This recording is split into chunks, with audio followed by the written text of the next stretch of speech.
Hello and welcome to Lunch with Sibos. With me, Stephen Chair. And me, Nadine Dereza. In the first of today's big interviews, we're going to be discussing the challenges facing the security settlement process for global financial institutions. And we'll also be hearing from Murex, a leading provider of trading, risk and post-trade solutions, about its new partnership with Microsoft.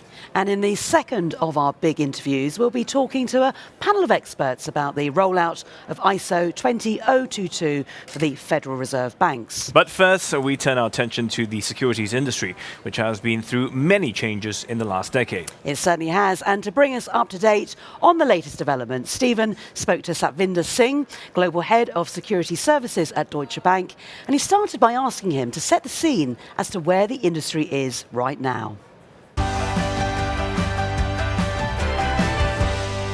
Stephen, first of all, thank you for having me here. It's great to be here. If you look at the security services industry, we've had phenomenal change happen over the last 10, 12 years. You know, the whole concept of physical securities and dematerializing that has happened, number one. Number two, we've seen phenomenal change in the European landscape with Target 2 for securities. We see the fundamental changes happening in the Asian economies and becoming a lot more conducive to foreign investment coming in. All of that has meant, as an industry, we've had to take stock of infrastructure change, regulatory change, and at the same time client change, and really have to adapt very quickly to all of that. What about the issues that you're facing now in the present? Present right now is about pressures on the margin side. Everybody's trying to get stuff done more efficient and cheaper. That's one. Second, on the regulatory side, there's a huge amount of focus on the industry from a regulatory perspective. And third, the infrastructure changes continue. So we're looking at that perfect storm of things that are volatile. But I guess from an organizational perspective, really important to look at that with a different lens. You can look at volatility, you can look at change as a threat. In our case, what we've done is we've looked at that and said that's a huge opportunity to be even more relevant to our clients. And the reason we've been able to do that, in my mind, is because we've got some of the best people working for us who can change the volatility into opportunity. So some others might still see it as more of a threat.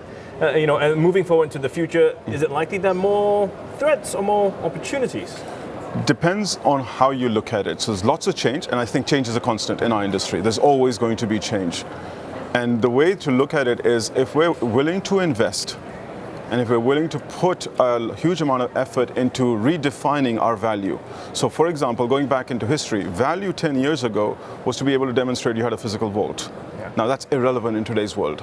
So a lot of things today that we do will be either commoditized or have been commoditized. That's not where you will add value. Value addition in our space going forward is something we're investing in. So people on the ground, connectivity to the issuers, being able to do complex corporate actions, being able to invest in digital, being able to invest in data, and being able to provide something that we believe the clients will need and be willing to pay for is what we really genuinely stand for. But these investments are something you're doing now. Absolutely. Though the returns may not be seen for a while. We have to. That's the nature of our business. The nature of our business is there is no short-term solution to a lot of these things unless we invest now. And actually, that's a very interesting question you just raised. Some of the investments we're making in digital may not even come through. And that's fine, because we need to be able to map out various options. Because there's so much volatility in the landscape in which we operate that taking a sure bet is impossible. Taking multiple bets and working with our clients and seeing which ones of those are actually going to play out. Because for us, being the first is very important. Being the leader in this space is very, very important for us. Do you feel that that's your role at Deutsche Bank? In a way, you guys are there to do the trial and error for your clients. Our role is to help our clients be more successful. Because if our clients are more successful, they'll route more business to us. It's a very competitive environment in which we operate. Clients have a choice, and they have a huge amount of choices they could choose in terms of their providers. So for them to select Deutsche is a validation that we are not only great today, we've got the right strategy for the future, and we're investing for the future as well. So give us some idea, what are the kind of investments you've made today to help take care of your clients? So if you look at Target 2 for securities, this is something that the ECB generated in terms of infrastructure change that they wanted. We took a very pragmatic approach right from the start. We were very supportive of the proposal. We worked very well with the local markets and the central banks.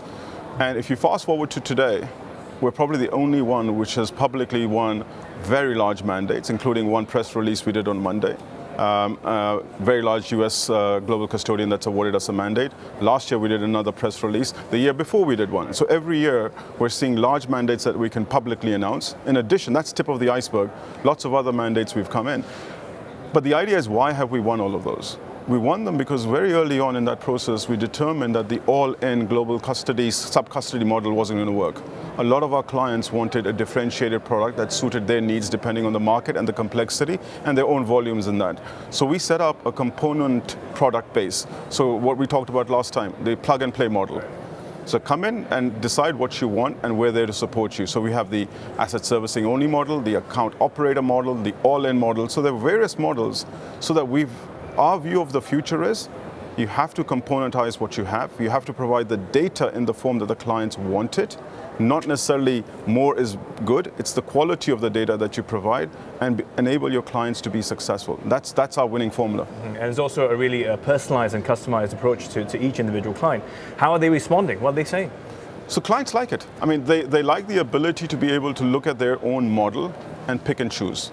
So for a large global custodian, the all-in model could be interesting. For another one, the asset servicing model could be great because they've got the volumes in the particular country. So the flexibility and the partnership approach that we've brought in, and if you remember the first mandate we won and publicly announced, was also a mandate that we involved an ICSD in as well. So it was a tripartite win.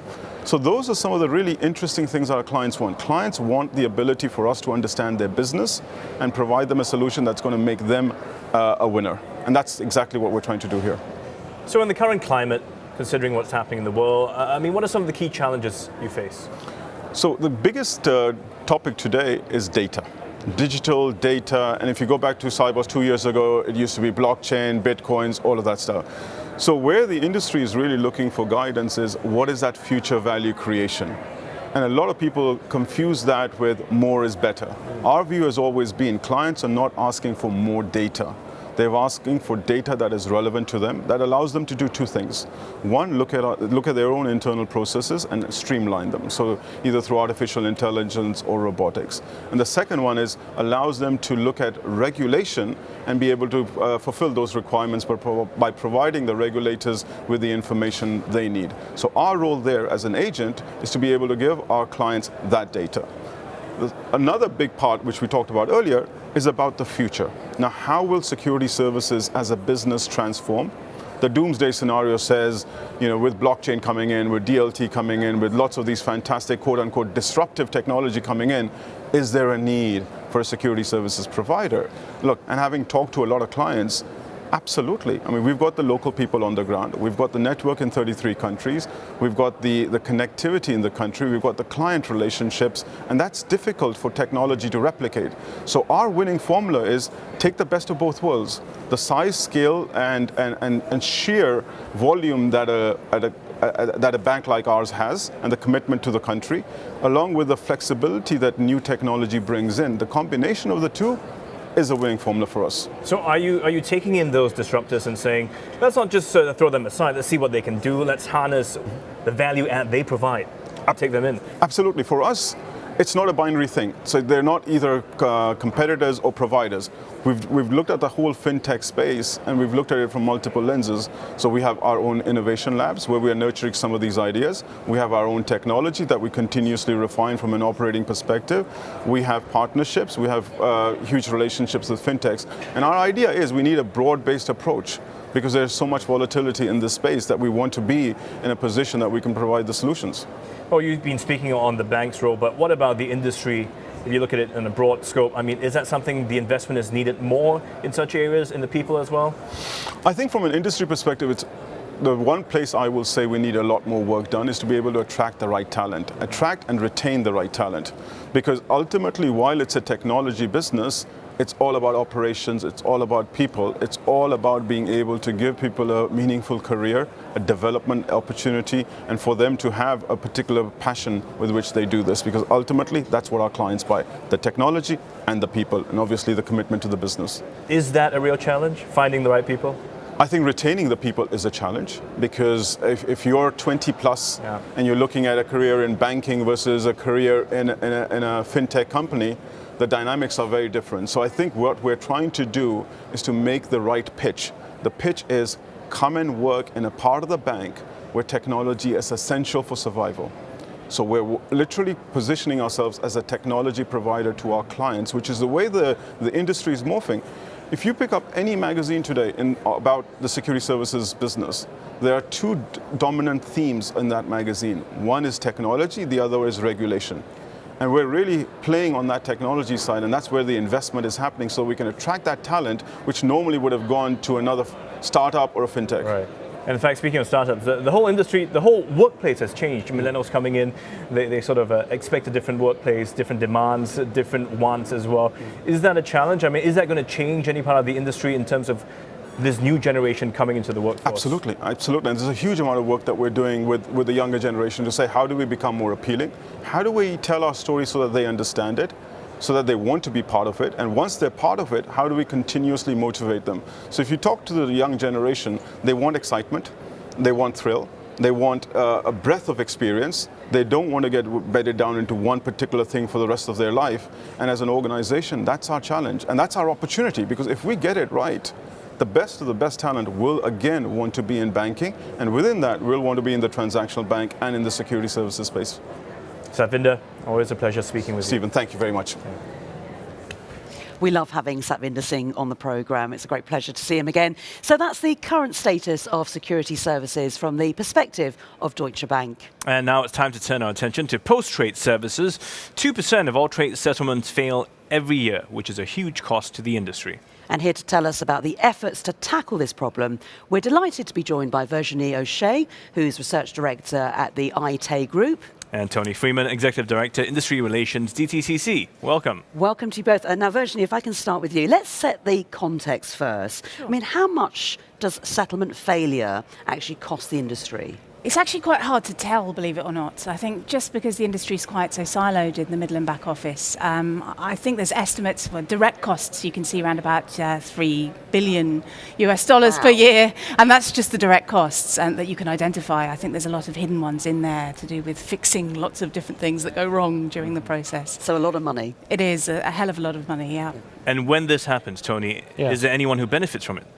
Not directly, no. I mean, nobody's running a business based on the fact that you fail a trade. Failed trades are a side effect of inefficiency and process problems in the market. So the people who don't benefit from it are the underlying investors, people like us. In effect, if we are the holders of a fund that invests in the stock market, we are paying those higher than costs than are really necessary in the market. So, but no, there's no indirect beneficiaries from failed trades. So, Virginie, if there's such a large amount of money at risk, I don't know why, is it a silly question, but why has nothing been done about this before? It's not that nothing has been done. I think a lot of efforts have been tried in individual institutions, but when you think about how financial institutions grow and market infrastructures grow, the amount of mergers and acquisitions and the different systems you have there, a lot of them are quite old as well, and they get very embedded. So it's quite hard to actually fix everything in a simple way, and there's a lot of project risk involved in legacy risk, system replacement. So it's those old legacy systems that have been the key reason. Indeed. I mean, they're not the only thing. The lack of standardization is also an issue. Thinking about, the cross-border world that we live in, capital markets is not, domestic. It's a global business. So you have to think about all the different standards that each individual regulator even doesn't help. So, Tony, what's changed then? Why is this an issue now? Well, it's changing in at different paces in different parts of the world. In Europe, for example, there is a regulatory push towards a higher rate of settlement efficiency, fewer failed trades. As Virginie said, some of the data is a little fuzzy. Collecting metrics on this is harder than you might imagine, but it's generally agreed the settlement efficiency rate in Europe is about 97.5%, and the European Commission, the European Union, wants it to go 2 percentage points higher than that. There are other markets around the world which have near 100% settlement efficiency, so they have different processes and different incentives in place. Markets like Taiwan, New Zealand, the US, they all have very, very high rates of settlement efficiency. That's because of penalties and regulation largely that have driven some behavioural change. If I can ask you then, so is there enough failure, so to speak, to push people to want to do more? Well, the cost is very high, but it's very dissipated. There's a huge number of participants in the market, and the costs per firm, per transaction, are not that noticeable. And there are there are three primary drivers of change: regulation, a crisis, or a regulatory mandate. And it probably needs a regulatory mandate to push this ahead in the markets that are least efficient right now. Virginie, I know there was a survey, the 2017 SWIFT IT Market Survey. So what are the main causes for settlement failure that came out of that survey? So, I mean, it does, again, as Tony was saying, it does differ by market. But if you look at it at a global level, I think there are a lot of issues due to data quality issues, incorrect SSIs. If you think about manual, there's still faxes going on out there, if you think it. Certain markets are more guilty than others on that front. But you don't have a fax number on your business card. Don't look at me, I don't send faxes to people. When did you last send a fax? Goodness, I mean, I have members of staff that don't even know what a fax machine is, but Right. they still get used in certain corners of the world in the industry that we work in. So the STP, which is meant to be straight through processing, is sometimes straight to paper. But that sort of manual re-entry of data causes a lot of data quality problems. So that's a significant burden. Any other causes? Broker shorts, and actually both sides can be short of cash or securities. That's due to market practices differing, stock lending activities, things not coming back in on time to be able to settle. Yeah. So Tony, you were saying regulation has to come in. Why is regulation the key? Why should regulation be the one to push things forward? Because it can induce change across the industry. Everybody has to accord with that regulation. It's not voluntary. Sorry, it isn't voluntary. You have to do it. So it solves the coordination issue. If we have a community-based problem here, and that the inefficiency is based on inefficient exchange of information or incorrect information between a very, very large group of people, one firm making an improvement doesn't solve the problem. But if you can coordinate the industry to all push forwards at the same time on the same objective, then you solve an industry problem by forcing the whole community to adopt change at the same pace. And Virginie, what is the underlying cause of all these data problems? I think, I mean, unfortunately, I think when you come to regulation, okay, they're inconsistent across the globe as well. Yes. Yep. And to get anyone to change on the regulatory front, you actually have to fine them sometimes, because people are happy to just suck up the costs to some degree, right? Unless you make it really painful for them, they can't move. They can't get the business case. They can't get the budget to change. And I think we've done a lot of labour arbitrage in the industry. We've managed to push out as many costs as we can by offshoring and moving it around to various locations. But you can only go so far before you have to turn to things like technology, standardisation, all of these things that you really need to focus on in the future. So are the fines punitive enough then? They certainly do work well in some markets, where they are quite heavy. Yeah. So I mean, Taiwan is a favourite example of the market. The costs are so high, and you can be excluded from the market. So the penalties are so painful that nobody ever fails a trade. It doesn't happen. Mm-hmm. So it's all about the calibration of the cost and the penalties. It's not just cost. Sometimes it's being excluded from the market is a much more powerful incentive than simply paying a fee.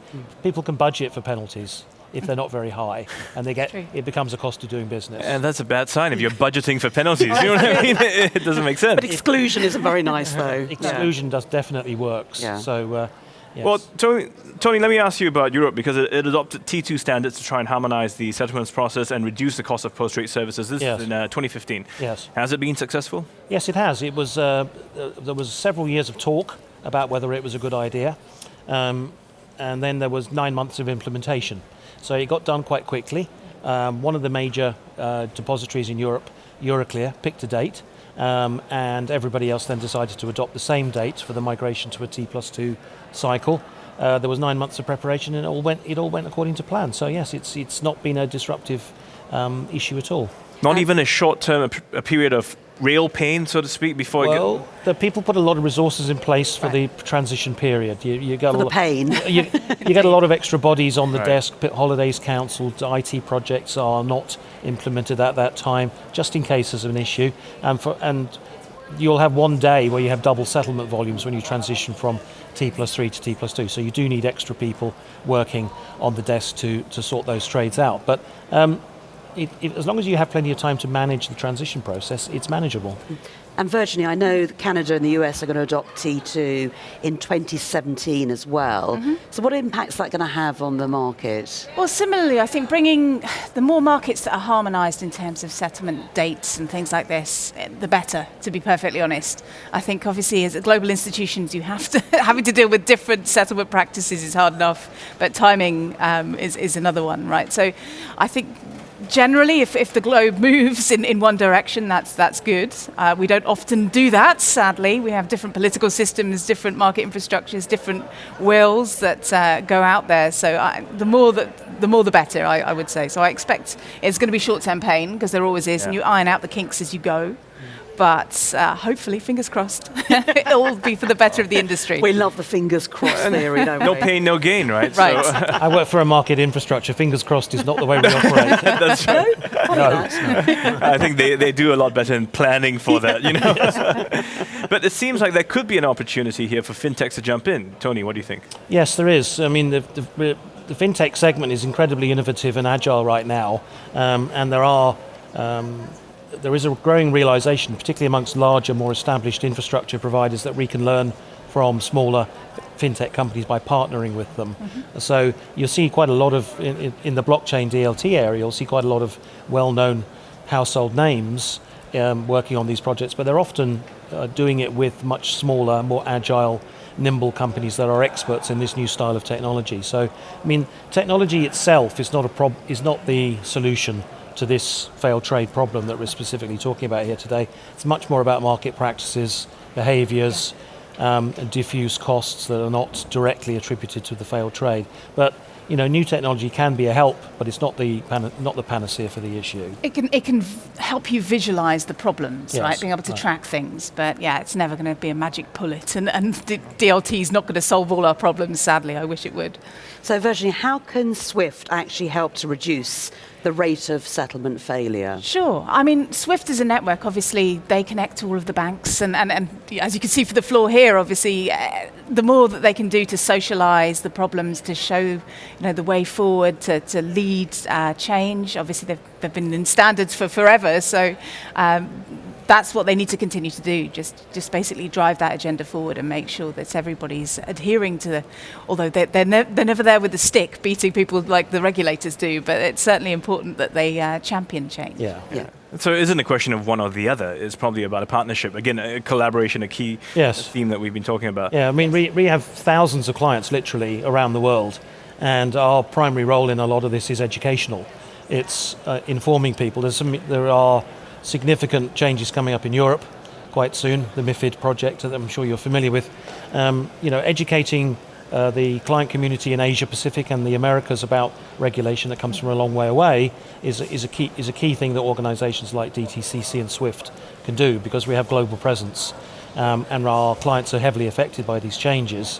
So one of the things we focus on is thought leadership and influencing the industry to get ready for these big change projects. Are there some parts of the world that are more well-versed with this versus others? Where would you say this would be more ripe for the plucking? In our experience in this area, in the middle office trade processing area, the Asian markets are probably the best at processing trades. They have less legacy technology that Virginie mentioned earlier. They have newer technology, and they're less hamstrung by long standing business practices, which is it takes you 2 days or 3 days to settle a trade. And aside from the Asian markets, who else is coming up on the rear then, doing well? Well, the only major market that needs to further reduce its settlement cycles it's in the plan is Japan, which is going to do next year and the year afterwards. Probably South America, Latin America is, although some of them did change a few weeks ago. There's a lot of T+3 3-day settlement markets there. It depends where the origin of the project is. If it's a European project, Asia Pacific and the Americas are the less well informed for obvious reasons. So when the Shanghai Hong Kong Stock Connect project went live, it's a very Chinese Hong Kong project. We did a lot of thought leadership and educational work on that in Europe and the Americas, because they were furthest away from those projects. And finally, Virginie, from your point of view, very briefly, what do you expect is going to happen in this space over the next 12 months? Goodness, I think the industry tends to move rather slowly, unfortunately, unless there's some real impetus for change. But I'd like to see much more harmonisation. I liked seeing the collaboration, the discussions here. I hope they carry forward. I hope they will. I expect they will. Well, it's great to have you both here today. Thank you very much for your time. It's been a great pleasure. Now, if you're staying on in Canada after the conference and wondering what to do, here are some of the amazing places you can visit in and around Toronto.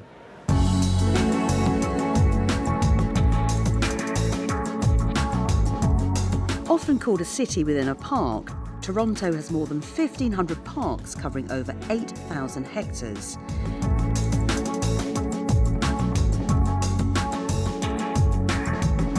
If you want to escape for a few hours to give yourself some headspace, there's everything from beaches and gardens to biking and hiking trails. You can't really come to Toronto without visiting Niagara Falls. It's really 3 falls in one: the American, Bridal Veil and Canadian. The Canadian Falls are better known as the Horseshoe Falls and are the most dramatic. Over 2 million litres of water flows over the falls every second, making a spectacular show.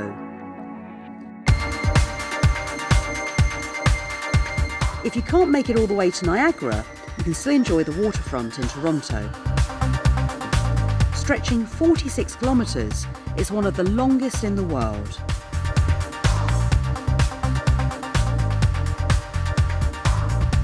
The Harbourfront Centre is a vibrant example of urban regeneration, bringing together a marina with the best of Canadian and international arts.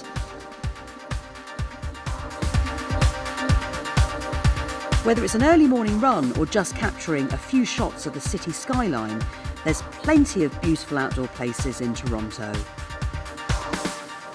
Well, tomorrow is my day off, so I'm going to be wandering around the city a little bit. Yeah, with your nephew. With my nephew, that's right. I'm going to check out the market. That one caught my eye. Yes, yeah, have a good day there. Now, Murex is a well-established provider of trading, risk, and post-trade solutions. They've recently formed a partnership with Microsoft to offer cloud-based solutions to the global capital markets industry. So to find out more, I spoke to Janet Lewis, Vice President Worldwide Financial Services Industry at Microsoft, and Maroon Ade, CEO of Murex, and began by asking them what the key challenges are for the global capital markets industry.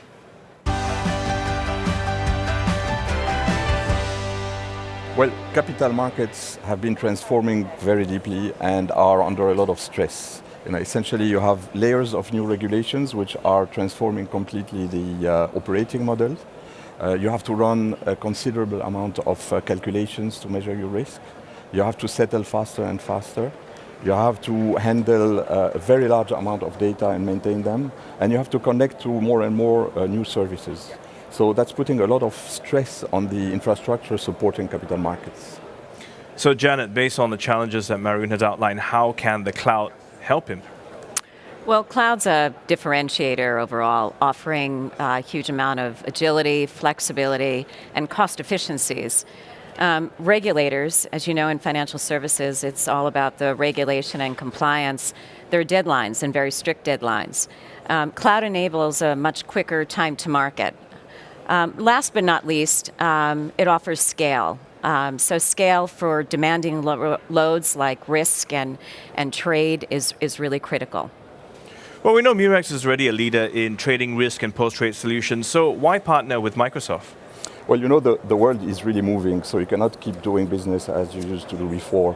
You have to provide options. You have to provide new options to clients. It doesn't mean that they all have to rush to the cloud, but they have to be able to consider it and to have that as an option. And for us, working with Microsoft, a recognized leader in this field and in all services around the cloud, was absolutely essential. Together, we bring more value to our common clients. Mm-hmm. So it sounds like a win-win. You're able to offer more opportunities to your clients as well. And Janet, how will Microsoft's technology provide and support Murex clients? Microsoft provides an end-to-end cloud platform, which is quite compelling when you look at total cost of ownership. In addition, our customers are grappling with data overload. So Microsoft gives clients ability to get greater insights around that data, through advanced analytics and machine learning. Microsoft is in 140 countries globally. So Maroon, how then will this technology help you offer better services to your clients? There are lots of possible use cases. I think I've rarely seen a technology which could bring so quickly value to our clients. Let me give you one example. Our clients, financial institutions, to measure their market risk, are now subject to a new regulation called the Fundamental Review of the Trading Book. Essentially, they have to compute between 60 and 100 more times calculations than a few years before. So imagine preparing these calculations, sending all of that to the cloud, getting very fast a response, brings them really a lot of value compared to doing that in their own infrastructure. And that's one example only. Well, I think give me one more example, because it sounds like you're better able to support your clients as you do things better, faster, and more accurately as well. Yes, absolutely. I mean, let me give you an example in a field which has nothing to do with the calculation side. Simply the fact that in institutions, whenever they want to test something new, have to have an environment, let's say, to test a new regulation. And today they do that internally. Doing that on the cloud allows you to have the same thing at a fraction of the cost. Well, data security compliance always at the top of our minds here, especially. Janet, perhaps, what would you say to banks out there who are a bit hesitant about moving to the cloud? Well, there's the regulation, and the regulation is obviously top of mind. The last 3 or 4 years, Microsoft's been working with regulators all around the world to ensure that when a customer makes a decision to go to cloud, that they can be assured of the security and that we're meeting their requirements. The other, I think, differentiator here is hybrid. You know, we talk about cloud, but there's hybrid cloud. Hybrid cloud gives clients a choice, and it between an on-prem and a public cloud environment. And lastly, if you look at cybercrime, Microsoft invests over $1 billion a year. So cybersecurity is very, very top of mind for our organization. Maroon, I'm sure there were also certain considerations prior to moving to the cloud as a company. What were some of these, and how did you prepare yourself for the move? Well, first you have to prepare from a technical point of view, obviously. You cannot take a technology and put it on the cloud and assume it's going to work. You have to certify it. That's very important.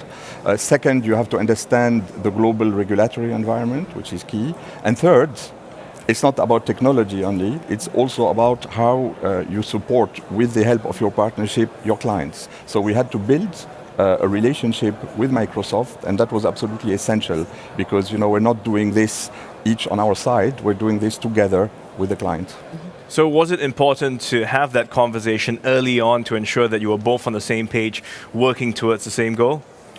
That was critical for us, because you have to see that the current transformation that our clients are undergoing is stressful, it's difficult. So they're expecting from us not just a piece of work, mm-hmm. They're expecting partnership, and it's from us and from other companies working with them.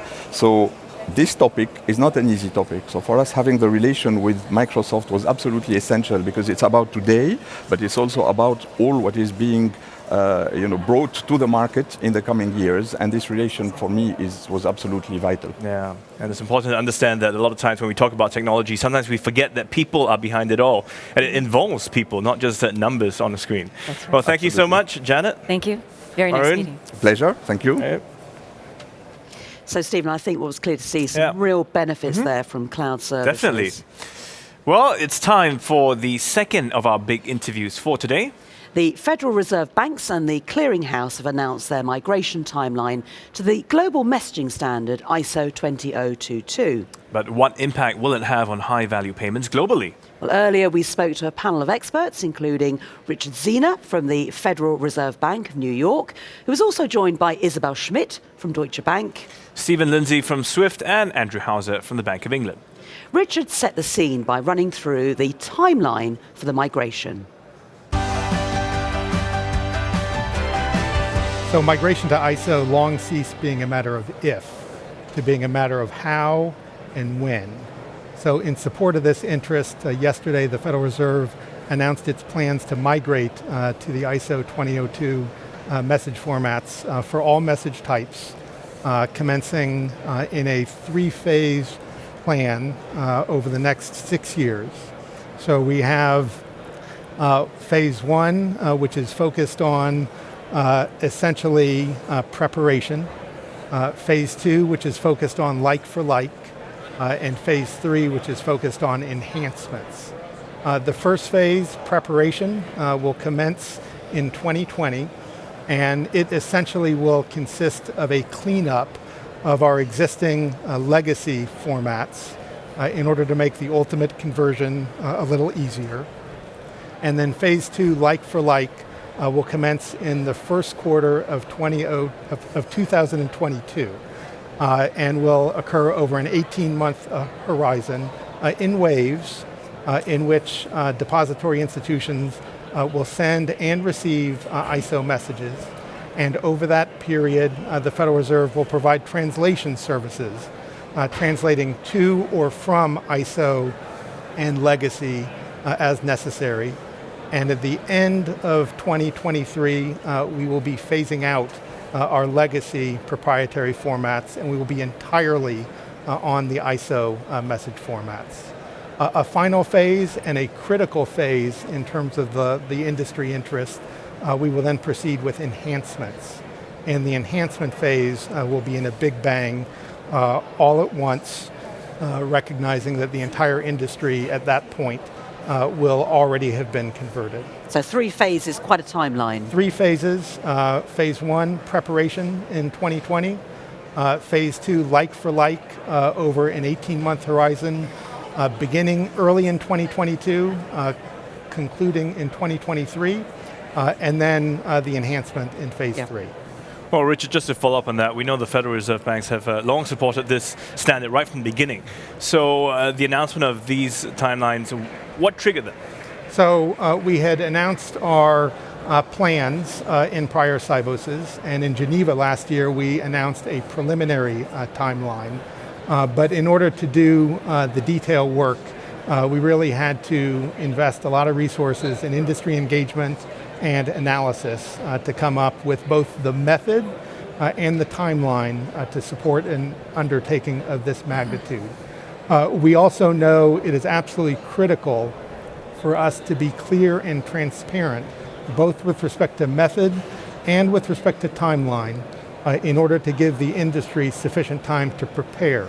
So there is a lot of downstream work that has to occur below the infrastructure level at depository institutions, with vendors, with corporates, in order to make the appropriate preparations for something of this magnitude. I will also note that at the end of this year, we will be announcing our format spec for ISO message types to allow depository institutions and other institutions to make those preparations. So Isabel, what's your reaction to the timeline, that sort of 3 phases? Is it ambitious enough? So first of all, I would like to say thank you to the Federal Reserve for driving this process forward. Right, there's been a fantastic partnership over the last few years, creating the commitment, creating the understanding in the industry, in the marketplace, in the country, that this is truly something that we need. We do need that transformation to be able to continue to provide the right products and services to our communities. We, as a global bank, are clearly very interested, I would say, in the 3rd phase of the plans of the Federal Reserve, because this is where we truly believe we can create a lot of value for our underlying clients and the economy as a whole. So we're very much looking forward to that. We understand that the U.S. banking industry is a very complex and diverse marketplace with actors that have different timelines. So that's fully understood from our perspective. But for us, we're really looking forward to phase 3. So you think it is ambitious enough because it's so complex? It is complicated. It is complex for all of the actors. And if it was from our perspective, for our business, we'd like to bring that up a little bit. But again, we understand the overall situation in the marketplace, and there is lots to do. Well, Andrew, as peer market infrastructure is also looking at adopting the standard for their real-time gross settlement, are you thinking of a similar migration, a similar strategy? Well, the one-word answer is yes. So we could leave it there, but let me elaborate slightly. I mean, let me also join the others in saying to Richard, I think this does set a real precedent. It moves something off the whiteboard into reality, and the counterparties that Richard deals with are very much the same firms that we deal with. We've been talking to our own firms for some time and asking them, look, how quickly do you want us to move to this? What do you want to see? And I think there are two main messages we're hearing. Firstly is be ambitious in terms of the core data that we ask people to provide. And when I say ambitious, I don't mean a list of 1,000 pieces of data, but let's use this opportunity, which won't come along very often, to try and think of 2 or 3 pieces of extra core information that we can use to provide richer data for the whole payments sequence.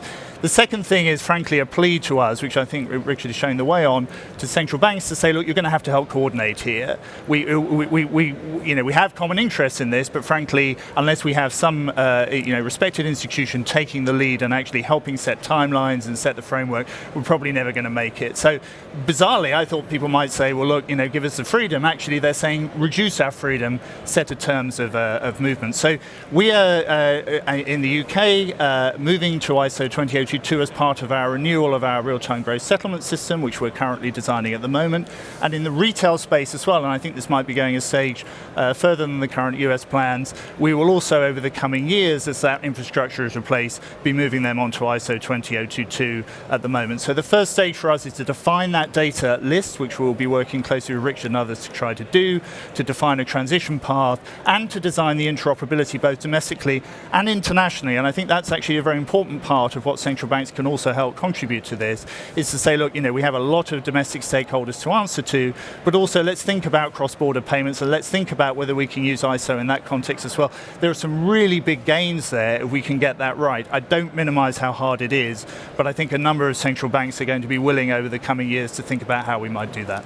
And Stephen, what has been the experience of other market infrastructures that have migrated? Well, I think that it's a complicated process. I mean, we know this. We've seen this happen with other market infrastructures in the past, and we understand that this is going to be, quite a difficult road under certain circumstances, but ultimately worthwhile. I think that that's also been the evidence that this is something that is well worth doing. And I think that from our point of view, we're delighted that the Fed has made this statement and has given this clarity on both the timeline and on how they plan to make this transition, because that's going to be something that members of our community are going to find extremely interesting. So Isabel, what will this mean from an investment point of view? So I would say there are multiple aspects that we need to consider. The technology piece in core payments is obvious, right? But there is the interfacing into the different client communities that is a big component as well, and that is one of the elements of complexity, right? There is all of the infrastructures that relate to how we handle exceptions and investigations, and that needs to be looked into.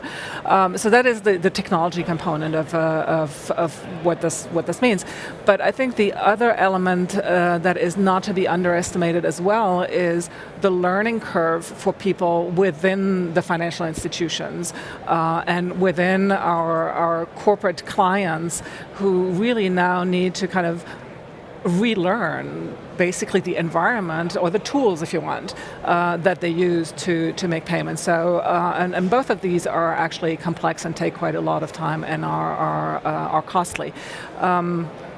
I would say we will probably find that there are a number of financial institutions of larger size that are already dealing with a standard in their core payment platforms, and therefore have a good starting point, and that's certainly the case for our institution, for our payment platform.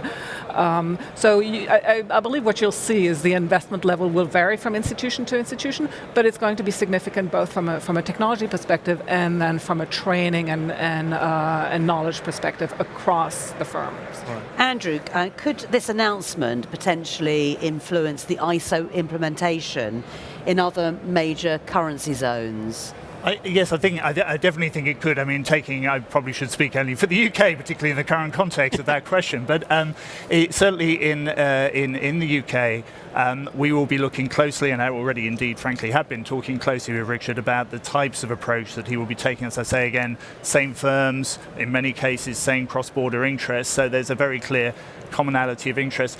There's a couple of things we want to look at in the UK that may or may not be similar. So one thing is we would like to look at the scope for using ISO to gather macroeconomically important data. That might sound slightly scary. I hope it's not meant to. It's just meant to say that even some very minor pieces of aggregate data that you can add up across flows can really help understand how the economy is running. And this is something certainly that our statistical authorities are very interested in exploring. There's obviously the compliance angle, the scope to use ISO to provide richer data for firms and indeed for regulators again.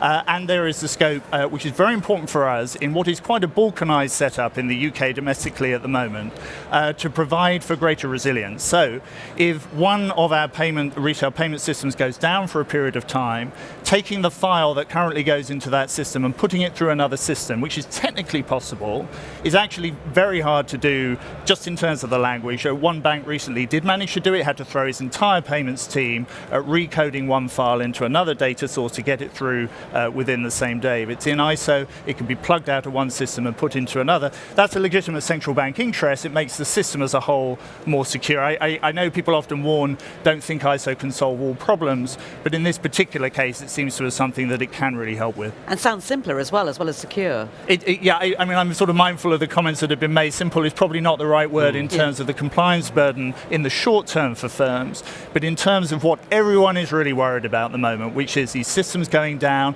perhaps for an hour, perhaps for a day, perhaps for longer, having that ability to move the payments around to get them through the system in a timely way is incredibly important.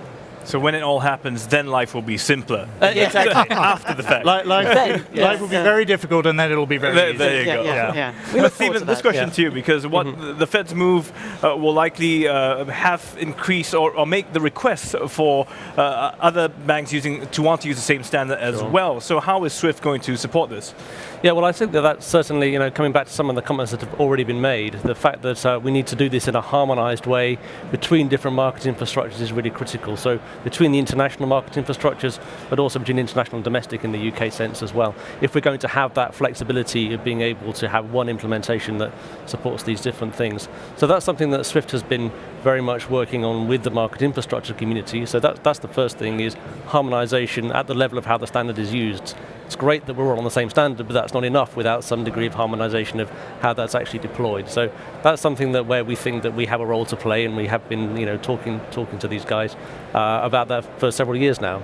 But the cross-border interoperability piece that Stephen just mentioned, absolutely critical for our success as infrastructures, as depository institutions, and as jurisdictions. Absolutely. Yes. And if we can't solve for that, we never should have gone down this path. So it'll be a critical interest. And that's certainly, and the fact that we now have announcements and we have dates and so on, that is giving us the impetus in the SWIFT community to start to talk much more sensibly about that cross-border piece and to figure out what our timelines are going to be in the how and the when of moving the cross-border piece to ISO 20022 as well. And all this information that we're receiving and all this impetus that we're receiving from the market infrastructure is a key driver, coupled with compliance, which is also one of the things that our customers talk to us about a lot for considering that move as well. Well, thank you very much for your time here today. Thank you all. Thank you. Appreciate it. So the move to one common language for high-value payments is underway. Okay, well, we're now joined by Dean Garfield, who's President and CEO of the Information Technology Industry Council. And he's come hot foot from moderating today's big issue debate, the growing significance of disruptive innovation and artificial intelligence. Welcome to you. Hello, Dean. Thank you. Welcome. It's great to be here. I'm going to make you a track back in a bit of a history, and I want to ask you about the Information Technology Industrial Council, because its origins date back to 1916. Is that right? Yes, we celebrated our centennial last year. Wow. So give us the 30-second version. Exactly what does it do? We exist for one reason, which is to create an enabling policy environment for technology companies. And so we've been around for 100 years doing that. We started with business computing, and now we're dealing with AI and everything that technology drives. Well, you look good for 100 years old. Yeah, I know, I try my best. I've been preserved well. And I know you've got some very high-profile members involved in the council. So what keeps your members awake at night? Yeah, so I think the big thing for them is continuing to innovate so they don't go extinct, and as well preparing society for innovation. You know, innovation technology is really just a manifestation of human imagination and dealing with gaps that we see in society, so trying to solve for societal problems. And so making sure that as we show that manifestation of our imagination, as we innovate, that society is ready for it and prepared for it, both on an economic front, but also on a societal front. So are we prepared for it in that sense? Because there's so much disruption going on at this day and age. Is it here to stay, or do you see things sort of fizzling out eventually? Absolutely not. I mean, as long as human beings continue to think, it will not fizzle. Are we prepared? I would say reasonably so, but not as well as we should be. There's certainly things that we should be doing more of, and hopefully if we are successful, governments will. What should we be doing more of? Well, one tangible thing is creating environments where innovators, entrepreneurs can thrive. And so having smart regulation rather than just regulation, making sure we're preparing the workforce. With innovation comes transition and sometimes disruption. We always need people to work, but you have to have the skills. Now, you just talked about disruption, and you just hot-footed over from moderating a session on artificial intelligence and disruptive technology. So what were the key themes that you discussed there? The key themes were financial services. Do they remain relevant in this world of innovation? Do they? Absolutely, absolutely. The way in which they exist may change, but we continue to need banks to provide finances and connecting people all around the world. So that was a big theme. The other was the one we were just on, which is, do these technologies really matter? Do you need a different style of person or company in order to integrate these technologies? And then how do you prepare the workforce? And so we had all the answers. We solved for it all. That's it. Were there loads of challenging questions that came up? There were. You know, the great thing about the sessions here is that the audience can participate throughout the process. Slido. With Slido, exactly. And so we got lots of great questions and conversation brewing from the audience. So it was really What was the top couple of questions that came up? You know, a lot of the questions had to do, and it was interesting because of the people who were asking the questions, but there was a lot of questioning on whether the banks that exist today are integrating these technologies fast enough. And are we using them not as an add-on for technological purposes, but to really drive cultural change? And so lots of questions and conversation around that. And what was the answer to that, the response to that? Are we doing things fast enough? The answer was the winners will, and are. And there will certainly be winners and losers. Those banks that understand that technology is a tool, not an end in of itself, are doing well, and those who haven't figured that out are probably doing less well. Now, there's a great quote that I picked up. The entrepreneur Elon Musk recently said that artificial intelligence was vastly more risky than North Korea, some statement.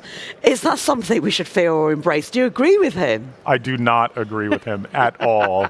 I think the idea of raising these issues to make sure we're talking about them is absolutely appropriate.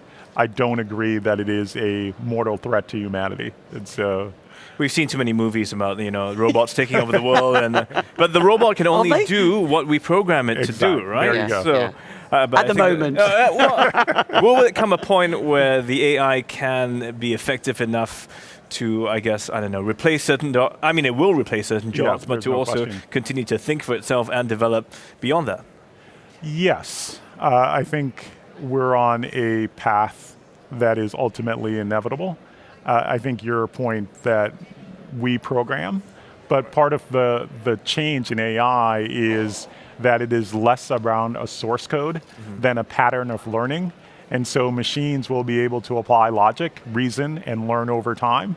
And so that has vast implications. And that's one of the things we believe in, which is less secure and take advantage of the benefits, But as human beings who are involved in making this happen, let's think through all of the ethical implications, societal implications, workforce implications, so we're addressing it well in advance. Because it's going to have a profound effect, isn't it, on employees and the way we do business. So I think I think someone's at an inflection point at the moment. We've got to make some difficult choices. Which way do you see it going? I see it going well. We've had to make these choices before. We think about the early industrial revolution where we were moving from a farming or agrarian economy to an industrial economy. There were tough choices to make there, and human beings managed to survive. I've gone back and looked at some of the headlines. They're actually quite reminiscent of what we hear today, and so I'm betting on human beings. History thankfully. Exactly. Exactly. I mean, in terms of the Industrial Revolution 4.0, some people say actually it's just an extension of the third Industrial Revolution, or do you think it's a separate Industrial Revolution in itself? So I view innovation when it's best as being both incremental and transformative. And so it is both. It is incremental improvement over the information age. We're moving into an age of insight and intelligence, which is its own age, which builds on what came before. But I also think it will be completely transformative. Because not only will we have a lot of information, we'll have intelligence and insight that comes from it. So we may even be able to find the cure to cancer. Imagine that. Yeah, fabulous. And it'll be a very different world, because I keep thinking, we talk about this a lot now because we're coming at it from a different generation with different eyes. The kids that are growing up today, it's normal for them. All this is just, day to day. Why such a big deal about it, So will that be a big step, I guess, in transforming the way things also operate on a day-to-day basis? Yeah, I think you're right. I mean, I think in fact, that was one of the questions from the audience about the difference between millennials and us. It's native for them, and so for them, it's not as scary. And so that is a part of the transition. We keep thinking of security and privacy, like why would they post that on Instagram or but for them it's why not? Yeah, exactly. Earlier on, we had a great guest, Rebecca Harding, earlier on in the week, and she's got a book about the weaponization of trade. So the way politics is using trade as part of its foreign policy. Is that something that you're concerned about? Yeah, addressing? absolutely. We are increasingly in a world where trade barriers are not just tariffs. They come in many different forms, and they create great anxiety for businesses. And so the North Korea situation right now in the financial services world is a challenging one, where the US and other markets are saying you have to cut off banks that deal with North Korea, and China may be telling them something that is quite different. How do they make sense of that? And so we are in a world where trade is increasingly being disrupted and impacted by technology as well as geopolitical dynamics. And it's becoming increasingly difficult to navigate. And that's a big part of what I do and what we do. Increasingly, businesses have to engage in diplomacy. You used to be able to rely only on state actors. Now companies have to have diplomats on their team that are expert in advancing these issues. Do you think the private sector should champion that more rather than wait for governments to try and sort things out? Because it does seem messy on the world stage. Should the industry go on its own? I don't think we can go on our own, but we have new responsibilities and we have to embrace them. So we can't just rely on governments to do it. We have to engage as well. But the whole world of politics is changing. I picked up on the fact that the Danish government now have a digital ambassador at Silicon Valley. And I think that's a trend that is going to continue. Is that something you see as well? We're seeing it not just from from a lot of countries that are doing the same thing. And interestingly, in our session, we had the conversation about whether each company should have a chief AI officer, and we concluded that it was unnecessary. That may be an overreaction, because there'll be blockchain, there'll be distributed ledgers, there'll be a whole bunch of stuff that comes down the pike. The key is having the broad talent throughout the entity to be able to do that. I think as countries do this, they'll realize that as well, that having an ambassador is important, but having the country itself be focused on these issues is even more critical. Yeah, fair play to Denmark. Yeah, absolutely. Plenty to talk about. So let's just look ahead. Next year, 2018, what do you think will be some of the issues we will be talking about at Sibos then? Yeah, I suspect that we'll still be talking a bit about AI. We'll be talking about blockchain. I suspect we'll also be talking about digital ambassadors on a nation state level. We went through this point where global integration and the world getting smaller seemed as if it were the norm, and now that's being questioned, so I think we'll be talking about that as well. All right, Dean. Well, thanks so much for coming. You're welcome. Thank you. We hope to see you next year. Yes. Sydney? Yeah, I hope so too. Thank you, Dean. Closer to Singapore. as There you well. go. Thank you, Dean. You're welcome. Thank you. Well, we are going off, but our last program on SibosTV, I know it Doesn't has, end, does it? I suddenly realized it is Thursday, and this is the last show, or pretty much. We have one more to go, but that's about it. And we will be looking back at the big events of the week, also looking forward to what is planned for Sibos in 2018. So coming up next on SibosTV, building a new industry blueprint in trade and supply chain. That's in Conference Room 2. Watch it if you can. See you later.